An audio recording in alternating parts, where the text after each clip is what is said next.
오늘은 내 길을 여호와께 맡기라, 이런 제목으로 함께 말씀을 나누겠습니다. 한번 따라하겠습니다. 내 길을 여호와께 맡기라.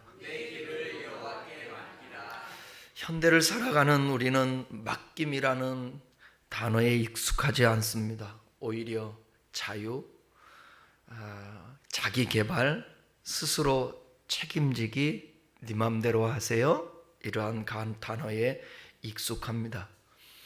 우리는 인생의 주도권을 놓치지 않고 싶어서 밤낮으로 애를 쓰고 모든 문제를 내 힘으로 해결하려고 합니다.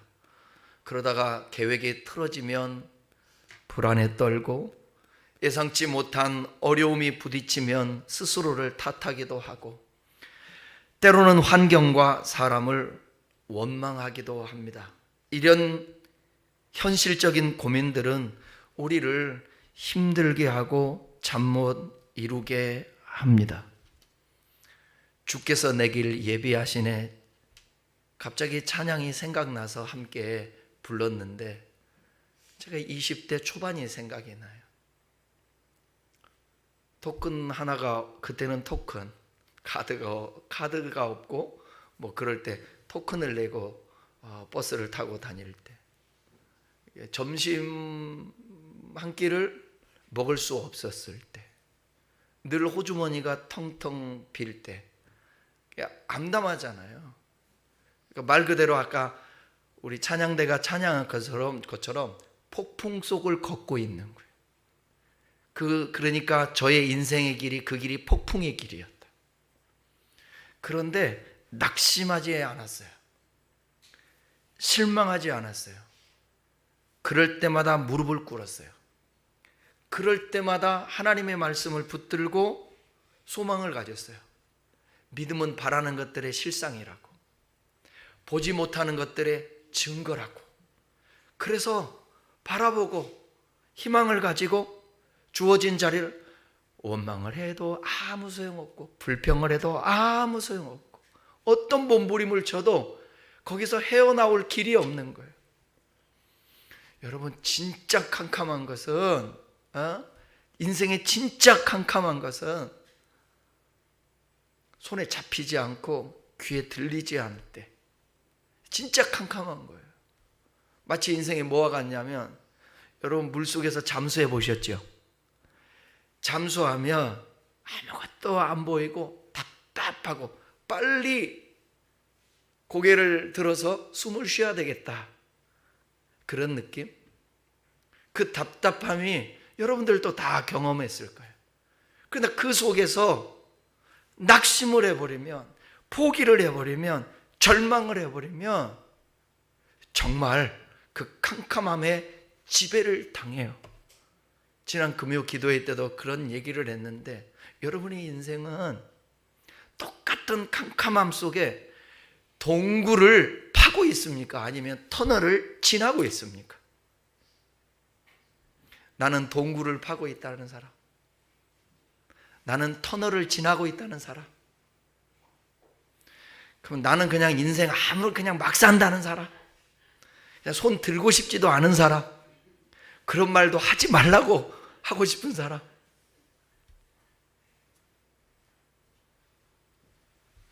여러분 중에 높이 들진 않았는데 동굴을 파고 있다고 사인한 분이 있었어요.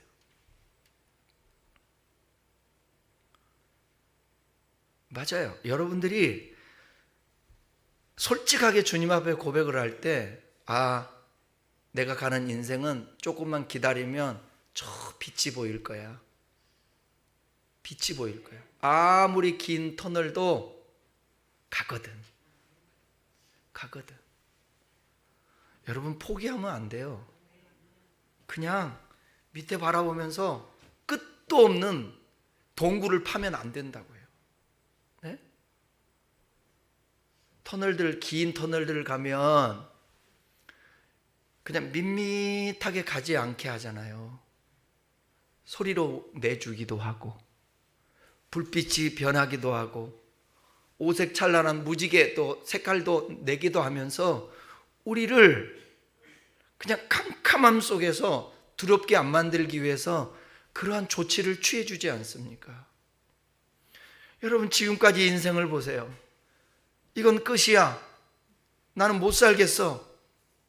그런 것 같은데 순간순간 또 주님이 만져주시고 또 빛 비춰주시고 필요할 때 돈도 공급해 주시고 건강 잃어서 죽을 것 같았는데 또 회복시켜 주시기도 하고 자식 때문에 잠 못 이뤘는데 어느 날 가니까 그 자식이 또 앞길이 열려지고 또 삶이 회복되기도 하고 그렇지만 지금 현실에서 보면 또 암담하네.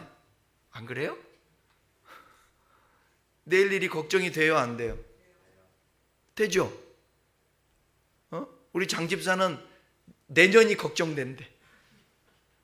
내년이 지금까지 잘 이제 연구실에서 있다가 내년에 이제 병원에 복귀하면 그게 벌써부터 내가 몇 번 들었어. 인생은 다 너나 할 것 없이 이 캄캄함 속에서 살아가는 거예요. 이재용 회장은 돈이 많은데 안 캄캄할까요? 네? 정상회담 할 때 가슴 졸이고 아마 봤을 거예요. 지금도 마찬가지예요. 미래가 어떻게 될지 기업하는 사람, 돈 많은 사람도 마찬가지예요. 어떤 사람은 아무 염려도 없어. 선남 선녀가 좋은 직장과 좋은 부모님들과 그렇게 또 예쁘게 결혼해서 이제 살려고 결혼식장을 정해놓고 하는데 마음의 불안이 떠나지를 않아. 그날 내가 진짜 저 사랑하는 남편과 손을 잡고 꼬링할 수 있을까? 꼬링 해요, 안 해요? 해요, 안 해요? 안 할 확률은 100만 분의 1이에요. 거의 꼬링해요. 근데 그 염려하는 거예요. 숨이 막힐 정도로 괴로워하는 거예요. 아이를 하나 제왕절개를 해서 낳았어요. 저는 뭐 의학 상식을 잘 모르니까 이제 기본적으로 아는 것은 한 번 제왕절개를 하면 그 다음도 대부분 하잖아요. 근데 첫째 아이를 잘 낳았어요. 둘째 아이를 임신했는데 이제 다음 달이면 이제 아이를 낳아야 되는데 또 제왕절개 하자고 병원에서 얘기했어요. 근데 갑자기 여기에 이 염려가 생겼어요. 수술을 하려면 마취를 하지 않습니까? 마취를 하는데 마취에서 깨어나지 않으면 어떡할까? 견딜 수가 없는 거예요. 이게 사로잡혀서 한 달 남겨놓고 정신과에 갔어요. 상담을 했어요. 그래도 안 돼. 그래서 통계를 내줬대요. 통계. 전국에 있는 그 많은 수많은 병원에서 하루에 마취를 하는 사람들, 수술받기 위해서 마취하는 사람들이 얼마나 많은가를 얘기하고 그 사람들 중에서 사고 날 확률에 대해서 얘기를 했대. 그랬더니 조금 마음이 안정됐대. 그리고 이제 아이를 낳을 시간이 됐어요. 마취를 해요. 부들부들 떨어요. 그 남편이 위로해주고 괜찮을까요? 의사가 눈을 크게 뜨면서 아무 걱정 없어요. 그러면서 서로 잠이 들죠? 마취가 되죠? 깨어났어요. 애가 나왔어요. 그래서 나중에 품에 안았어요. 그때 무슨 생각을 했을까요? 욕이 나오더래요. 자신한테. 이게 인생이에요. 어떡할 거예요? 생각이 들어오는데 어떡할 거냐고. 이걸 몰아내야 되거든요. 예? 그러려면 하나님의 말씀, 긍정적인 말, 긍정적인 사고 해야 되거든요. 뇌에 시그널을 자꾸 줘야 돼. 불안하고 걱정하고 염려하는 이 가득 차 있는 내 머릿속에 시그널을 줘야 되는데 뭐냐? 계속 좋은 것을 듣고 좋은 말을 하고 선포를 하고 그렇게 시그널을 줘야 돼요. 여러분 앞길 답답하다니까요. 저도 답답하고. 그런데 답답하다고 한숨 쉰들, 걱정한들, 염려한들 도움될 게 하나도 없어요. 그럼 내 뇌에 시그널을 줘야 돼. 뭐라고?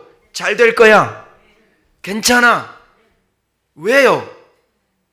자기 암시입니까? 하나님이 분명히 말씀했지 않습니까? 하나님이 너의 염려를 맡겨라.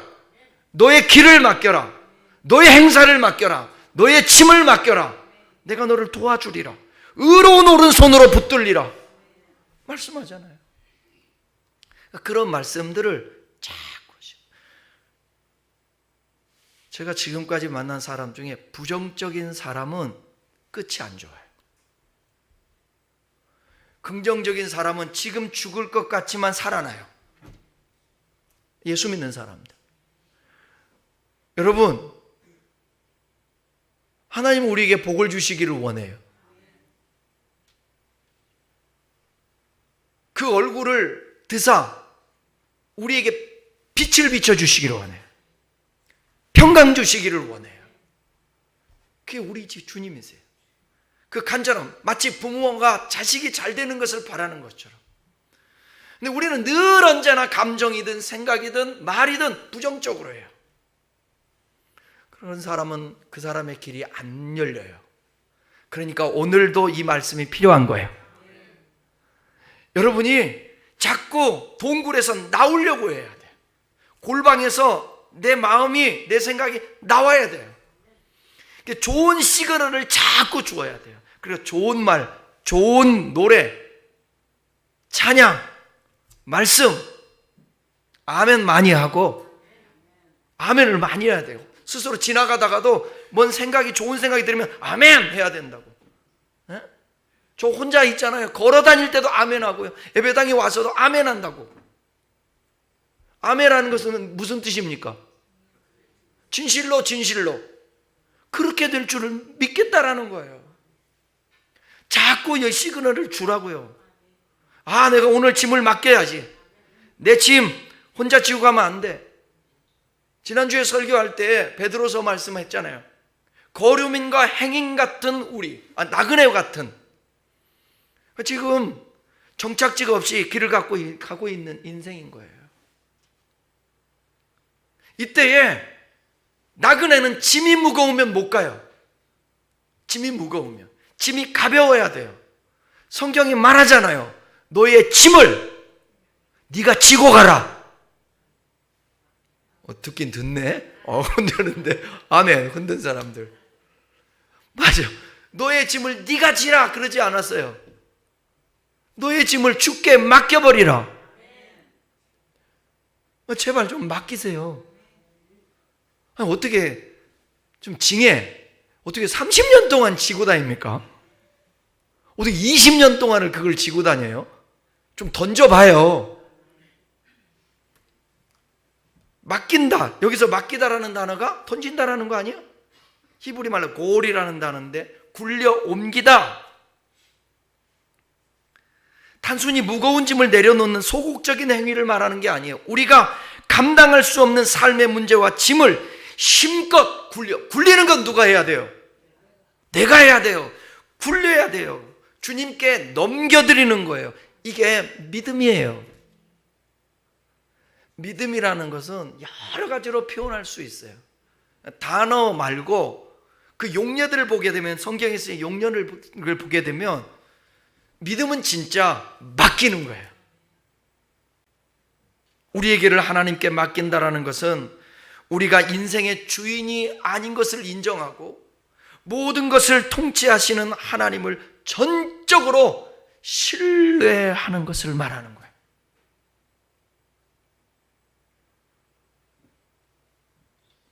그리고 하나님의 인도하심에 우리의 삶을 내어드리는 것입니다. 이 맡김이야말로 우리를 짓누르던 모든 염려와 불안으로부터 벗어나게 하는 유일한 길입니다. 평상시에 이걸 훈련해 놓지 않으면 현대인들에게 있어서는요, 불안이 갑자기 와요. 갑자기 그냥 문 열고 훅 들어온다니까요. 그거는 목사도 예외가 아니에요. 믿음이 있는 사람도 예외가 아니라고요. 저에게도 이 불안이, 말할 수 없는 불안이 어느 날 확 들어오는 거예요. 나만인 줄 알았어요. 어느 날 묵상을 하는 목사님이 그러더라고요. 갑자기 화장실에 들어갔는데 거기서 불안이 확 들어오더라는 거예요. 이거는 여러분 악한 영들의 역사일 수도 있어요. 그러니까 평상시에 항상 예비하고 있어야 돼요. 준비하고 있어야 돼요. 훅 들어오지 않게 열어주면 안 돼요. 불안이 들어와도, 염려가 들어와도 이게 비집고 들어올 정도의 틈이 있어야지 확 열려 있으면 안 되는 거예요. 어떤 사람들에게 그게 들어오느냐? 부정적인 사람들에게. 하나님을 신뢰하고 맡기는 사람들에게는 그 어떤 것들이 들어오다가도 이게 물러나갈 수 있는 거예요. 오늘 우리가 함께 나눌 시편 37편의 말씀은 이 무거운 짐을 내려놓고 내 길을 여호와께 맡기라고 말씀합니다. 이건 단순한 포기가 아니라 우리의 모든 것을 주관하시는 하나님께 전적으로 의지하고 신뢰하라는 그 말씀이에요. 우리가 해결할 수 없는 문제, 통제할 수 없는 상황을, 아니 모든 것 다 맡기지만 특별히 그런 경우가 있을 때 더 주님께 맡기는 거예요. 그 맡김의 태도가 뭔가? 기도해요. 선포해요. 죽을 것 같이 엄습해오는 불안, 걱정, 염려 속에 괜찮아! 소리치는 거예요.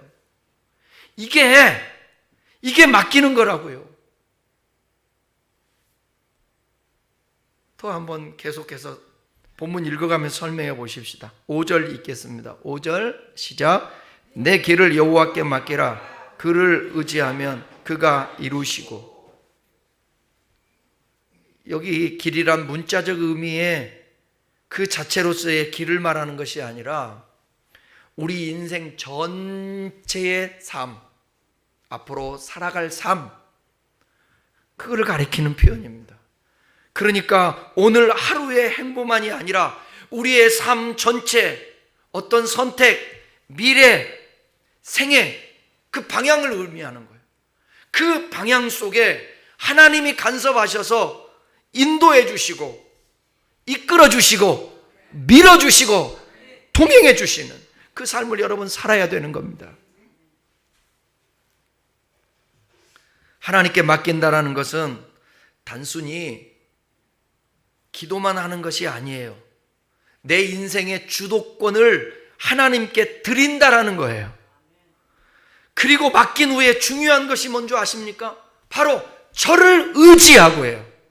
맡기고 의지하는 것입니다. 맡겨놓고 여러분 다시 찾아오는 경우가 되게 많아요. 교회에서 기도하거든요. 아버지 하나님 맡깁니다. 따라할 때요. 여러분 따라하십시오. 여호와께 맡기라. 나는 내 삶을 주님께 맡깁니다. 이렇게 고백을 하잖아요. 근데 맡겨놓고 다시 찾아와요. 기도해놓고 나가다가 집에 가서 내가 어떻게 해야 하지? 또 불안한 거예요. 이게 반복적으로라도 훈련을 해야 돼. 그래? 그래도 내가 또 의지해야지. 선포하는 것입니다. 그러니까 심리학에서는 이게 무의식이라는 게 있는데 그 무의식, 나를 점령하고 있는 그 무의식을 깨야 되거든요. 깨려면 부정적인 어떤 것들이 다 이 속에서 무의식적으로 형성되거든. 그런 환경과 상황과 말들이 이미 형성되어 버린 건 이거를 이제 좋은 말로 계속 시그널을 주는 거예요.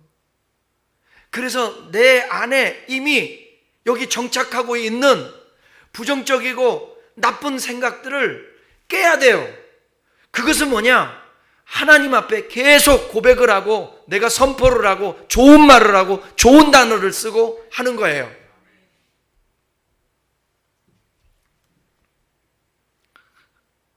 되도록이면 빨리 치유를 해야 되지만 여러분들이 과거를 이렇게 하나씩 보면서 이렇게 정리도 하고 상담도 하고 말씀을 통해서, 책을 통해서 확인도 하고, 그 다음에는 과거라는 말을 잘 쓰지 말아야 되는 거예요.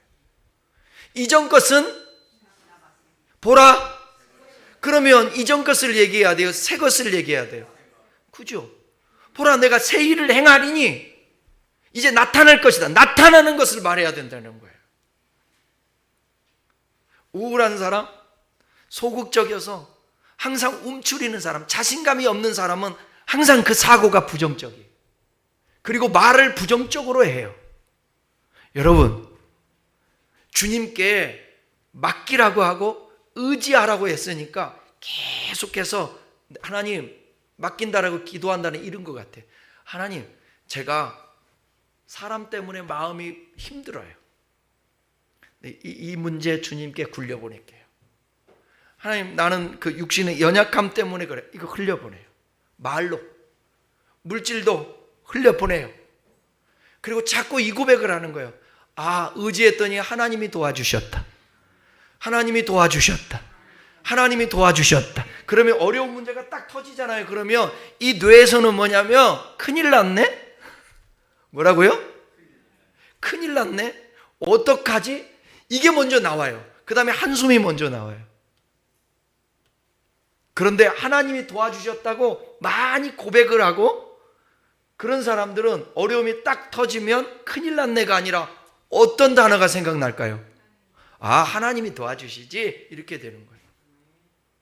아셨죠? 자, 여러분의 삶에 지금 기가 막힐 웅덩이, 너무 힘든 상황을 지금 맞닥뜨렸어.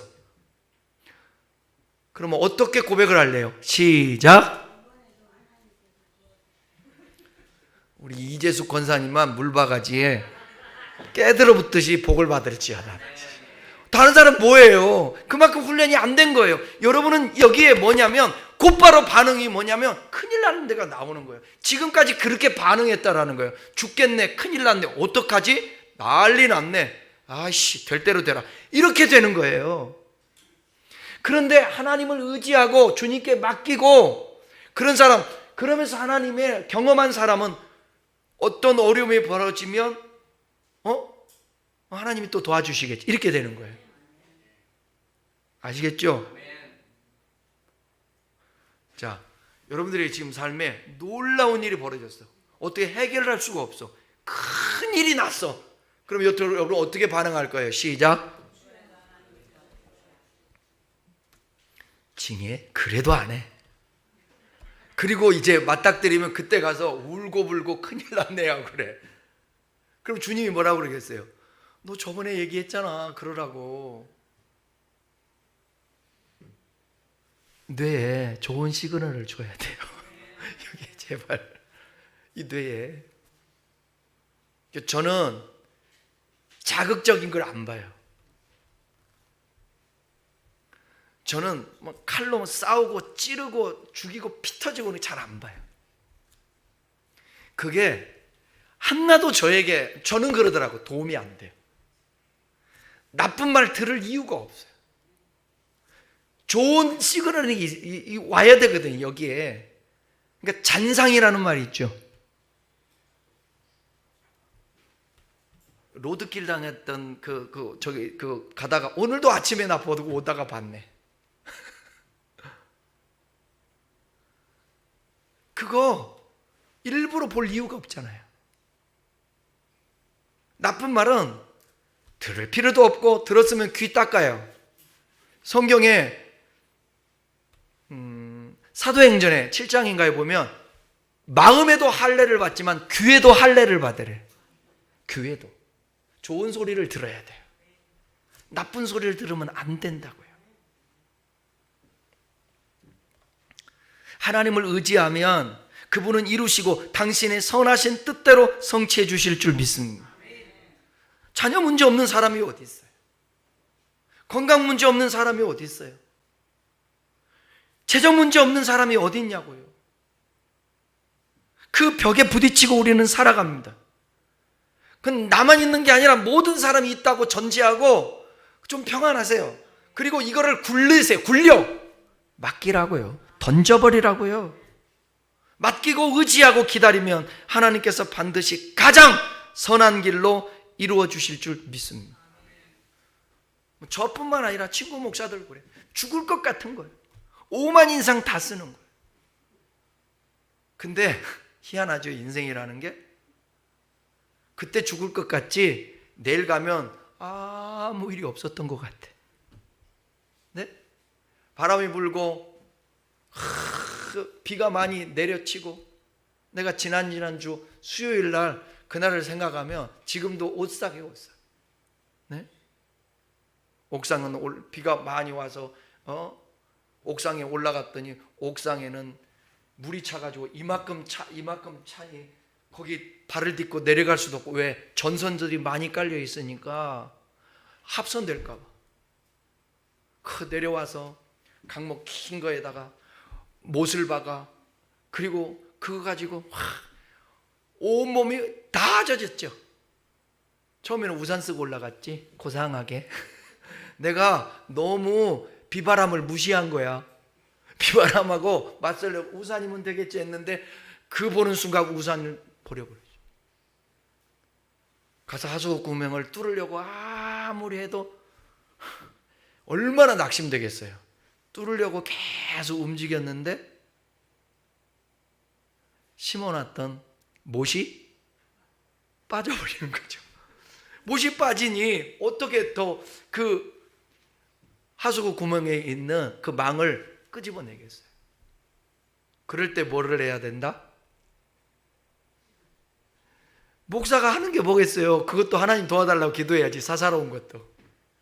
다시 내려와서 못을 받고 올라가서 흔들려고 했더니 물이 빠지기 시작하더라고. 올라갔더니 거기다 또 위에 비가 그치더라고. 다행히 못 면했어. 그리고 교회 내려왔더니 물이 이제 여기가 또 흐르는 거예요.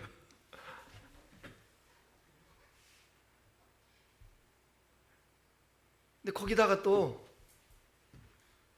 만만한 게 안수 집사님 아닙니까? 교회 가까운 데 있으니까 전화해서 오시라고. 그래도 바로 달려오시더라고. 그냥 믿음이 보통 믿음이 아니야. 만사일자 대껴놓고 교회에 다 오시더라고. 박수 한번 쳐줘요. 근데 그 다음이 중요해. 사건이 벌어졌어. 철물점에 가서 빗자루를 사고, 그 다음에 쓰레바지를 사고 와서 조금 하더니 갑자기 한 5분 지났나, 으아! 비명소리가 나와. 옛날에 옥상에 올라가서, 옥상에도 같이 올라가서 청소 좀 하려고 그랬더니 갑자기 뛰어오르더니 으아! 뭐 어디 허리 부러졌나 그랬더니 저 원래 그래요, 잠깐만 기다려서 5분 지나니까 아무 일 없었던 듯이 그냥 깨끗하시더라. 또 허리가 또 끝삐끗해 가지고 죽을 똥살똥 다 청소했죠. 근데 그 다음날 햇빛이 쨍쨍 쬐잖아. 아무 일 없었던 것처럼. 그럴 때 나는 뭐라고 고백을 하죠? 이놈의 날씨가 왜 그래? 어제같이 똑같이 그래야 되는데 그럴까요? 또 지났다. 그래, 그때는 그때고 또 이래. 그게 우리 인생이에요. 그 인생이라니까. 입원할 때는 병원에, 우리 장입사 병원에 있으니까 잘 알지. 병원에 갈 때 그냥 죽어서 와. 시체가 돼.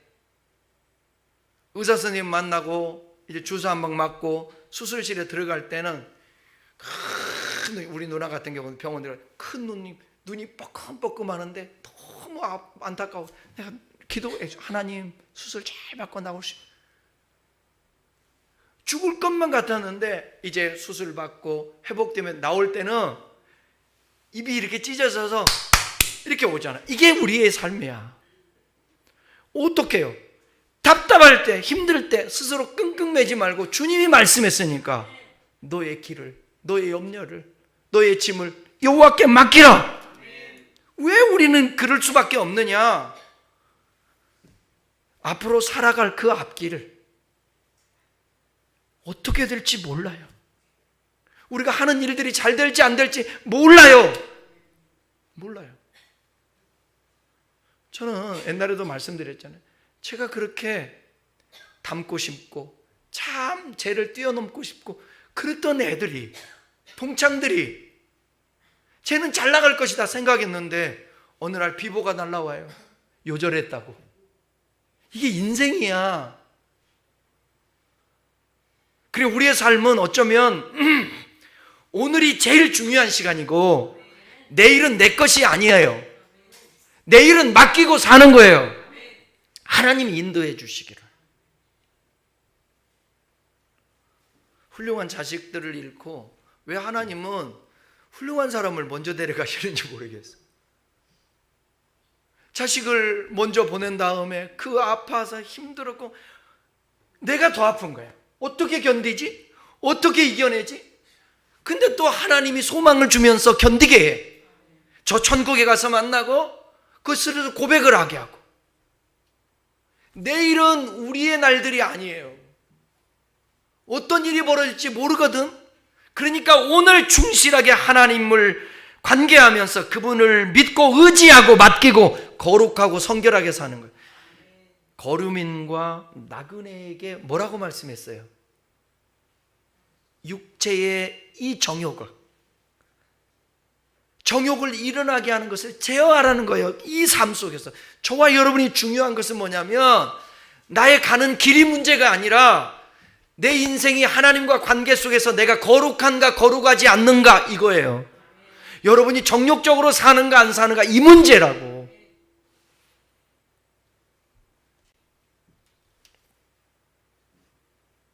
주님은 인생을 살아가는 우리 모두에게 무거운 짐이든 염려든 처리해 주겠대요. 그래서 베드로전서 5장 7절에 너희 염려를 다 주께 맡겨버려 이는 너희를 권고하십니다.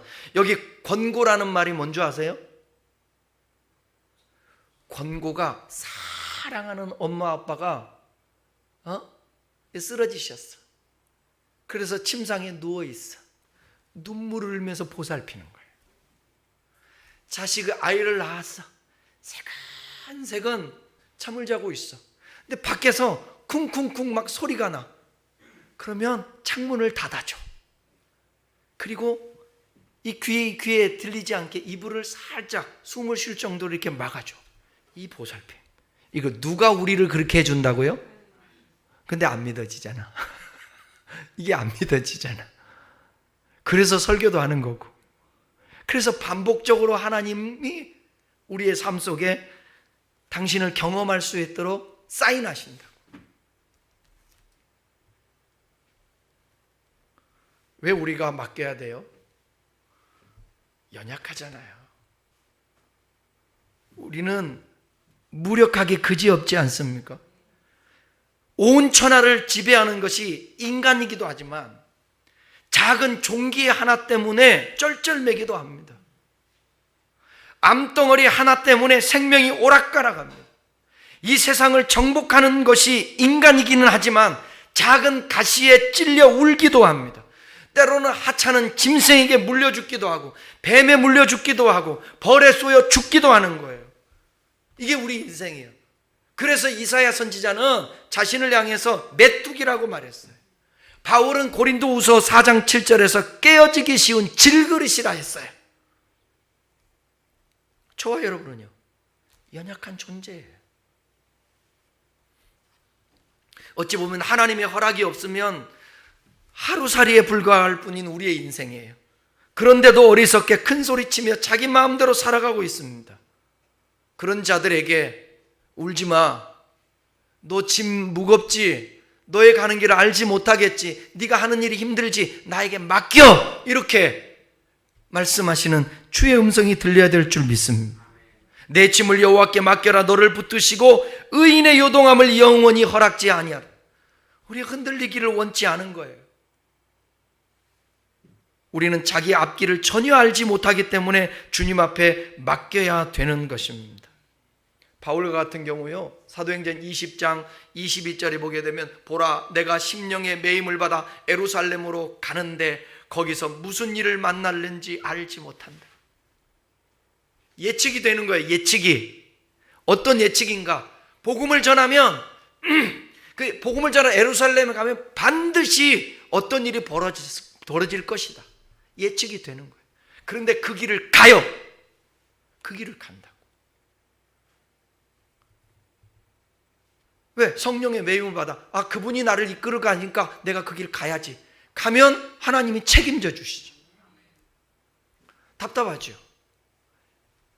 욥과 같은 환난과 고난 속에 있었던 그도 어떤 고백을 해도 물어도 대답도 없어요. 그러니까 스스로 이렇게 말하잖아요. 오직 나의 가는 길을 그가 아시나니. 아신다는 거예요. 여러분의 가는 길을 아세요. 그리고 지금 인도하고 계세요.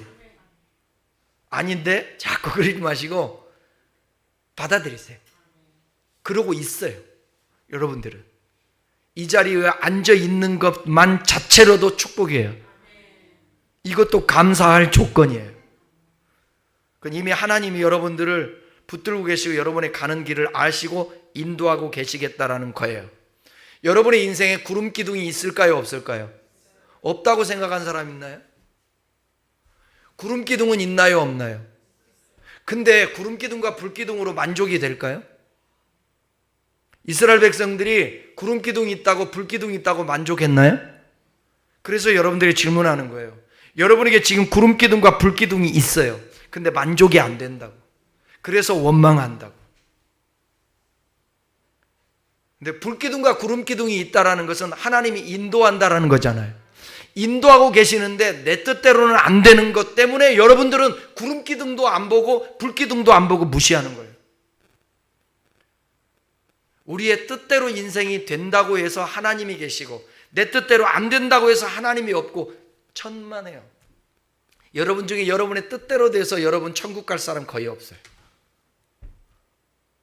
우리 뜻대로 안 돼야 우리가 주님을 계속 관계하면서 천국 갈 수 있는 거예요. 내일 일은 누구도 몰라요. 그래서 사람들은 불안해요. 그러나 고맙게도 우리 주님은 맡기래요. 그러므로 오늘도 그 하나님께 우리의 모든 것을 믿음으로 맡길 수 있기를 주님의 이름으로 축원합니다. 6절 읽을까요? 시작. 내 의를 빛같이 나타내시며 내 공의를 정오의 빛같이 하시리로다.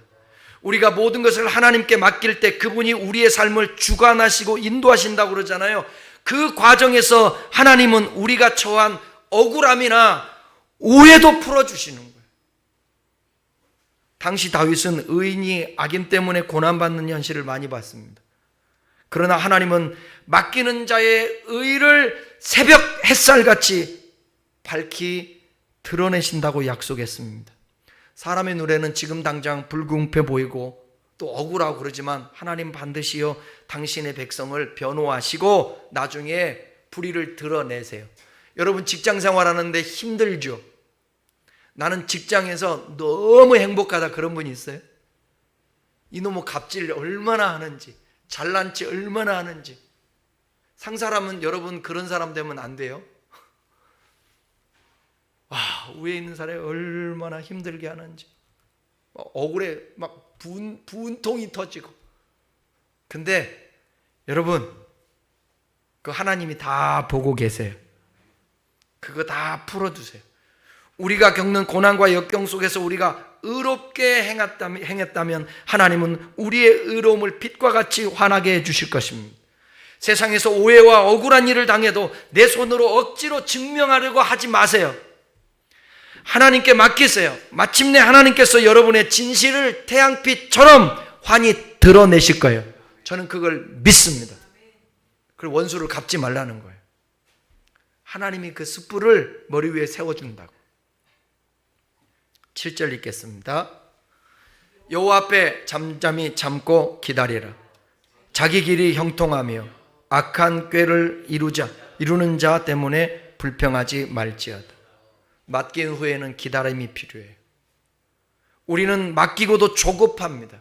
그래서 결과가 빨리 나오지 않으면 불평합니다. 여러분도 조급하시나요? 저도 어쩔 때 보면 조급하더라고요. 그래서 물건 시킬 때 쿠팡에서 뭘 항상 누르죠? 아, 여러분들은 쿠팡을 안 하는군요. 안 하십니까? 뭐 하십니까? 저는 쿠팡을 쓰는데 쿠팡 항상 노켓 배송을 누릅니다. 노켓 배송. 요즘은 그 새벽에도 오는 거 있잖아요. 급한 시대예요. 조급한 시대에 우리가 살고 있잖아요. 기다리지를 못해요. 따라해봐요. 한번 진심을 다해서 따라해요. 하나님, 인내를 주시되 참음을 주시되 지금 당장 주세요. 제가 그래요. 기도하면서도 시간이 필요하거든요. 이게 상처가 나도 아무는 시간이 필요한 거예요. 근데 당장이거든. 너무 조급해. 맡겼으면 기다려야지. 그분이 하시게 기다려야지. 때를 기다려야지. 대부분 여러분 맡겨놓고도 우리가 성급하게 주님이 하실 때가 있는데 내가 앞설 때가 너무 많아요. 내가 먼저 해치울 때가 너무 많아요. 하나님은 우리보다 더 정확한 때를 알고 계십니다. 맡겼다면 이제는 잠잠히, 즉 조용히 하나님을 신뢰하십시오. 그러면 그분이 다 풀어주시고 그분이 인도해 주실 거예요. 악인이 잘 되는 것 불평하지 마세요. 잠시 형통할 뿐 하나님께서 최종적으로 공의롭게 심판하실 거예요. 근데 여러분, 우리는 선한 사람이잖아요. 악인이 심판받을 때 마음이 아프잖아요. 안 그래요? 아프잖아요.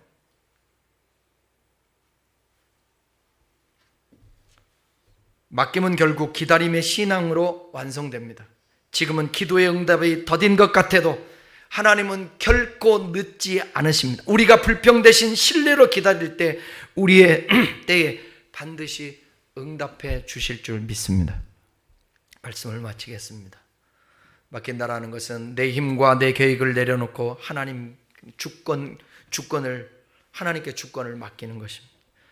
그렇게 할 때 우리는 참된 평화를 누릴 수 있고 하나님은 우리의 삶을 가장 선하게 인도해 주실 것입니다. 오늘 이 말씀을 마음에 새기고 여러분의 앞길에 주님께서 인도하실 수 있도록 모든 것들을 굴려보낼 수 있기를 바랍니다. 여기 다음 세대들이요. 하나님, 제가 앞으로 어떤 삶을 살기를 원하세요? 하나님, 저의 가는 길에 막힐 때 열리게 하여 주시고 장애물이 있을 때 주님 그거 치워주시고 제가 잘 건너갈 수 있도록 감당할 수 있도록 인도해 주십시오. 만나는 사람도 결혼할 대상도 모든 우리의 삶의 앞길을 주님께 맡기오니 주님 책임져 주십시오. 기도하고 의지하고 기다릴 때 여러분의 삶을 주님께서 매일매일 지도해 가실 것입니다. 다 같이 기도하시겠습니다.